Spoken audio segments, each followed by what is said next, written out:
तस्लीस के बारे में इस दिलचस्प सीरीज में दोबारा खुशामदीद। पिछली चंद इकसात में हमने एक मुनज़्ज़म तरीके से किताब मुक़द्दस से तस्लीस के बारे में बात करना शुरू की थी। सबसे पहले मैंने इस बात का जायजा दिखाया था कि तस्लीस किताब मुक़द्दस में क्या है। ये एक नजरिया है। हम एक खुदा की परस्तिश करते हैं जो मुनफरिद है और उसकी वहदानियत में कसरत है, और उस वाहिद खुदा ने अपने आप को तीन अलग अलग हस्तियों में हम पर जाहिर किया, खुदा बाप, खुदा बेटा और खुदा रूहुल कुद्स। और अब हम तस्लीस की इन पाक हस्तियों पर बात करेंगे, खुदा बाप, खुदा बेटे, खुदा रूहुल कुद्स पर। किताब मुक़द्दस या इंजील शरीफ से मैं इन इक़्तिबासात में जो नुक्ता बयान करने जा रहा हूँ वो ये है कि तस्लीस का हर रुकन खुदा की वही खसूसियात रखता है, यानी आलम कुल, कादिर मुतलक और हर जा हाजिर, और इसी तरह आगे चलता है। तो मिसाल के तौर पर आइए किताब मुक़द्दस में यसाया 61वें बाब की पहली और दूसरी आयत पर नजर डालें, जो जनाब मसीह ने इंजील शरीफ बमुताबिक लूका चौथे बाब की 16वीं से 21वीं आयत में इस्तेमाल किया है। जनाब मसीह ने खुद पर लागू किया है, जैसा कि वो बुनियादी तौर पर लोगों से कह रहे हैं कि ये हजरत यसाया की उस पेशीन गोई की तकमील है कि मैं वही हूँ जिसके बारे में हजरत यसाया बात कर रहे थे। लेकिन आइए यसाया 61 पहली से दूसरी आयत में इस्तेमाल होने वाले अल्फाज देखें, खुदावंद खुदा का रूह। अब गौर करें, यहाँ दो अलग अलग हस्तियों का जिक्र किया गया है। खुदावंद का रूह से यहाँ मुराद है, देखें, रूहुल कुद्स, और फिर है खुदा। खुदावंद खुदा का रूह मुझ पर है। आपने देखा, एक रुकन, फिर दूसरा और फिर तीसरा रुकन। खुदावंद खुदा का रूह मुझ पर है। किस पर? जनाब मसीह ने कहा मुझ पर, यह उन पर लागू होता है। बुनियादी तौर पर हम इसे लूका चौथे बाब की 16वीं से 21वीं आयत में देखते हैं, क्योंकि जनाब मसीह एक इबादतगाह में लोगों से फरमाते हैं जब उन्होंने ये कहा कि आज ये नविश्ता तुम्हारे सामने पूरा हुआ। दरहकीकत लोग ये सुनकर हैरान हुए, क्योंकि उन्हें ऐसी तवक्को नहीं थी। तो जनाब मसीह फरमा रहे थे कि हजरत ईसाया जिसके बारे में पेशीन गोई कर रहे हैं, जो आने वाला है, जो खुदावंद का मसा किया गया कहलाता है और जो गरीबों को खुशखबरी सुनाएगा, तो जनाब मसीह फरमाते हैं कि ये खास शख्स उनके सिवा कोई नहीं। और यहाँ हम देखते हैं कि अलूहियत के तीन अरकान बुनियादी तौर पर खुदाए सालूस का जिक्र किया गया है।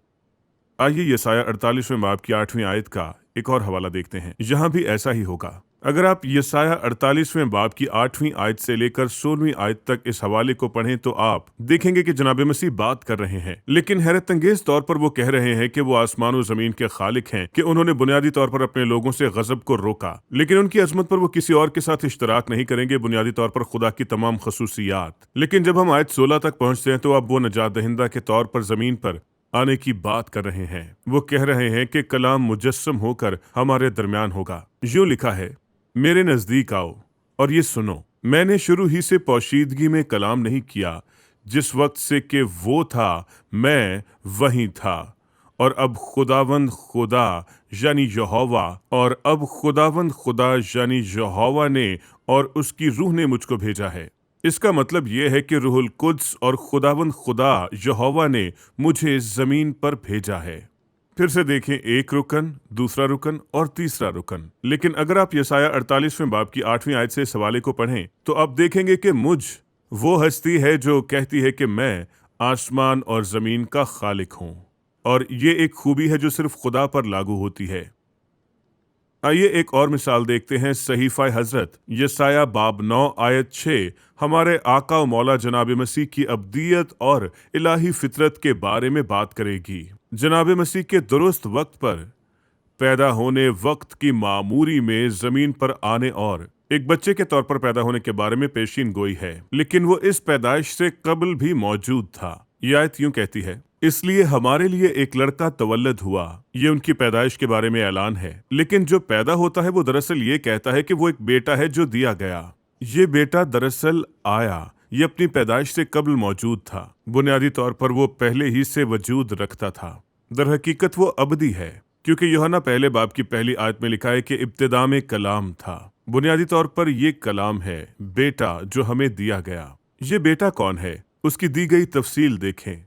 ये उसके चंद नाम हैं, अजीब, मुशीर, ताकतवर खुदा, अबदियत का बाप, सलामती का शहजादा। इन वजाहतों पर गौर करें, खुदाए कादर, अबदियत का बाप। ये तमाम वजाहतें उस बेटे पर लागू होती हैं जो तस्लीस का दूसरा रुकन है।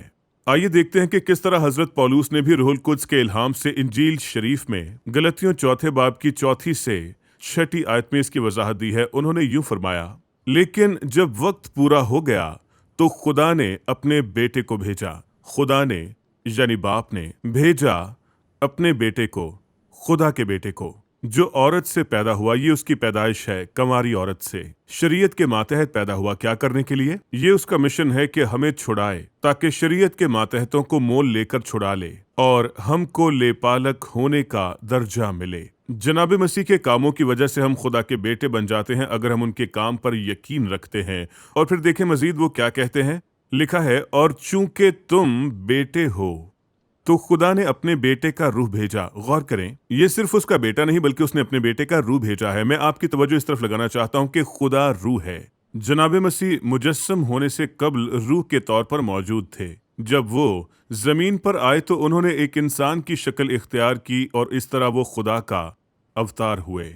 और यही बात किताब मुकद्दस हमें यहाँ पर बता रही है। और इसके साथ मैं उम्मीद करता हूँ कि इस किस्त ने आपको ये जाहिर कर दिया है कि एक खुदा जिसकी हम इबादत करते हैं, जो अपनी वहदानियत में मुनफरिद है और उसकी वहदानियत में कसरत है, सिर्फ इस वजह से कि उसकी अलूहियत के अरकान हैं, बाप, बेटा और रूहुल कुद्स। और मुझे उम्मीद है कि इस किस्त ने यह जाहिर कर दिया है कि ये अरकान हमारे लिए किताब मुकद्दस और इंजील शरीफ में वाज़े तौर पर कायम रहे, अगर हम वाकई इसे किताब मुकद्दस में देखना चाहते हैं, क्योंकि सिर्फ खुदा का पाक रूह ही आप पर सच्चाई जाहिर करेगा। और मैं दुआ गो हूं कि आप इन तमाम हवालों का जायजा लेने के लिए वक्त निकालें जो मैंने आपके साथ शेयर किए हैं।